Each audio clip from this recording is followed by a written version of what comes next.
In here, I thought maybe we would just kind of ease into night one. We got 7 big nights here at Madison Square Garden.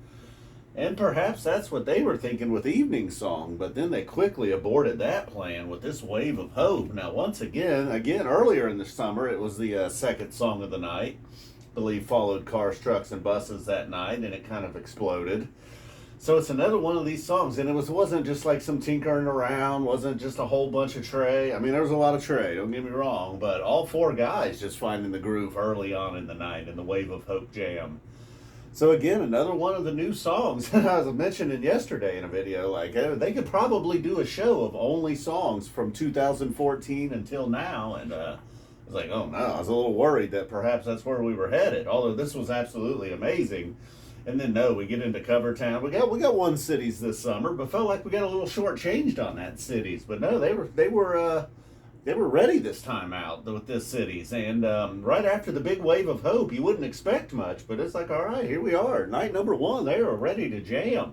And if this one had like maybe a feel to it, like some stuff we've heard this summer, even the early part of the Carini jam from the other night, maybe had this is how the Wave of Hope was feeling, but not necessarily the case here. A lot of Mike Gordon. It had the same thing over here with Plasma at times with Mike Gordon. Paige McConnell getting weird throughout the whole night. And then Paige said there's a little bit of a theme here with Cities and Old Home Place. And then Free. So there's a little bit of an interruption with the jam here with Brian and Robert and Old Home Place.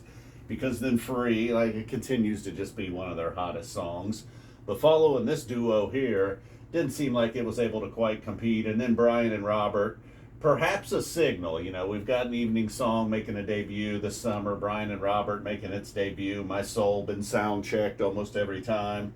So what I'm getting at here is likely we're going to go through all 7 shows with no repeats. If they're having to dust off things like Brian and Robert's Stash once again, it's already had a great summer. I don't know if this one competes with the other. Maybe it does. While this was amazing, and then this was good, and then over here it was like, oh, that was the jam to end all. No, then Split Open and Melt. They kind of just kept bringing it up as the night went on.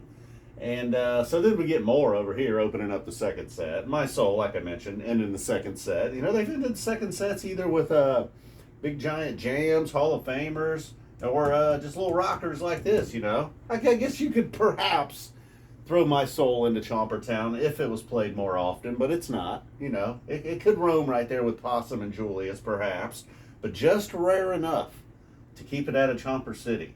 Aren't those rules weird? Anyhow, so then we go over here, one that is comfortably in, on the Mount Rushmore of Chomper songs more, but we're opening up the second set there, getting in and out of that real quickly. At least we didn't get the more encore tonight. So then Ruby Waves, it just can't help itself, continues to be, if not their best song, easily one of their best songs going right now, going on for years now. It still feels like it's new, but really that Alpine Ruby Waves was 2019. So just consistently all the way through there. Even on an off night, it delivers a good 11-minute jam or something.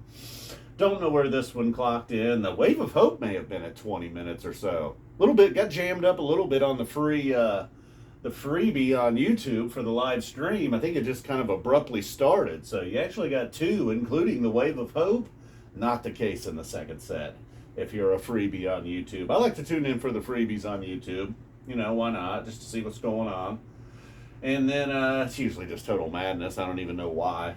So anyways, the Ruby Waves jams, after just total madness. It felt like even there at the end, Paige was not ready to give up. He was still wanting to be weird, but didn't know we'd give way to Plasma. Again, speaking of something that's just a regular and that they're great with.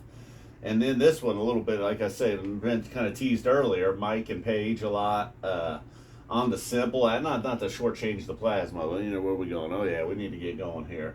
And after the Ruby Waves, it's just these two. The Simple jam, and then Mountains in the Mist had that sort of, or was it the Simple? One of these sort of had a, or was it even this?